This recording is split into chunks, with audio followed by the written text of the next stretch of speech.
Good morning, everybody. I'm very thankful to see you all this morning. I'm thankful to welcome you to what appears to be the beginning of the end of the longest government shutdown in U.S. history, as shameful as that is. I don't think it's coincidental, you know how I think, but it's after 40 days of wandering in the wilderness and making the American people suffer needlessly, some Senate Democrats finally have stepped forward to end the pain.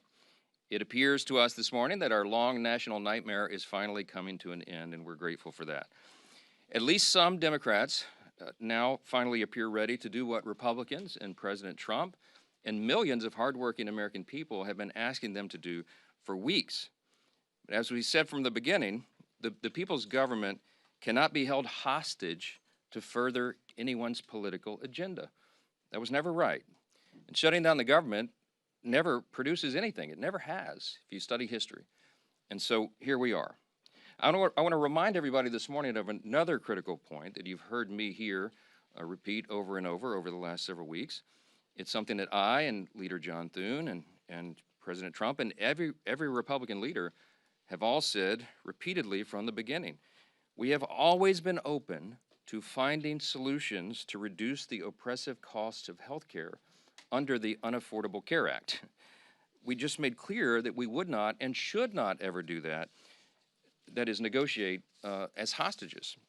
And I've also reminded you here every morning at this press conference throughout the shutdown, Republicans have not just been talking about reducing costs and fraud and abuse in so many areas and in healthcare.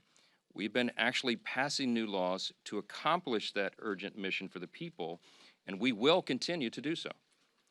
So here's where we are by way of schedule, just so you know, you're following. And if you're not at home, if you're waking up to this good news this morning, the Senate's vote late last night of 60 to 40 opens the door now. The Senate is moving forward on an amended House CR, a continuing resolution, that will reopen the government until January 30th. Added to that are provisions to fully fund SNAP provisions through the end of the next fiscal year, which is September 2026. Guaranteed back pay for all federal workers who have been made to endure these hardships over the last several weeks. And it also includes passage of 3 appropriations bills, which we're grateful to be moving through the process. That is the Military Construction Veterans Affairs bill, it's the Agriculture bill, and the Legislative Branch bill. The Senate will be back in session this morning to finish their job, and we're certainly praying that they do. They'll need unanimous consent from all senators to fast-track their final vote. As you know, there are some procedural hurdles that one or more could throw in the way, but we certainly hope that they won't do that because so many people across this country are desperate for the government to reopen.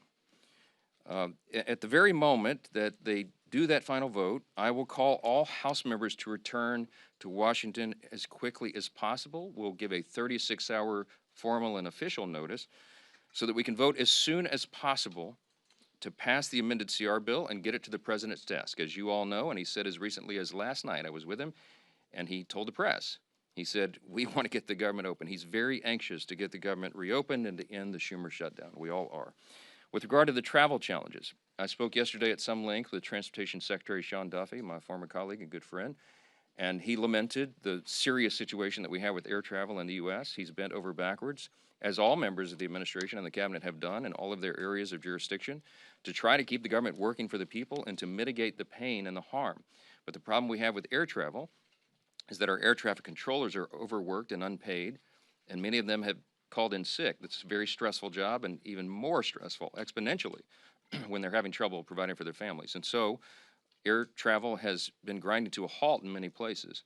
And as of Sunday, nearly half of all domestic flights and U.S. flights were either canceled or delayed. And it's a very serious situation. So I'm saying that by way of reminder. I'm stating the obvious to all my colleagues, Republicans and Democrats in the House. You need to begin right now returning to the Hill. We have to do this as quickly as possible.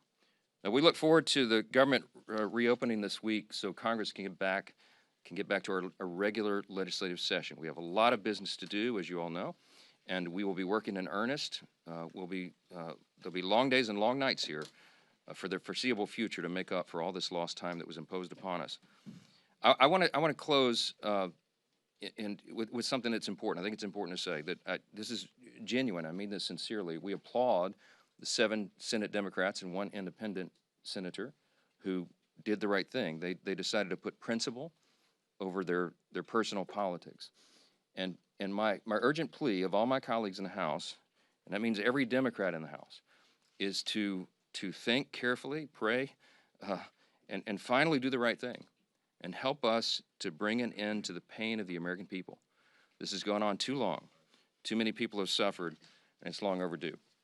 That's the update I wanted to give you this morning. There are probably lots of questions, but I'm going to get a lot of my own questions answered later today, so stay tuned for more. Thanks so much. ACA bill to the House floor if it passes? Speaker Johnson.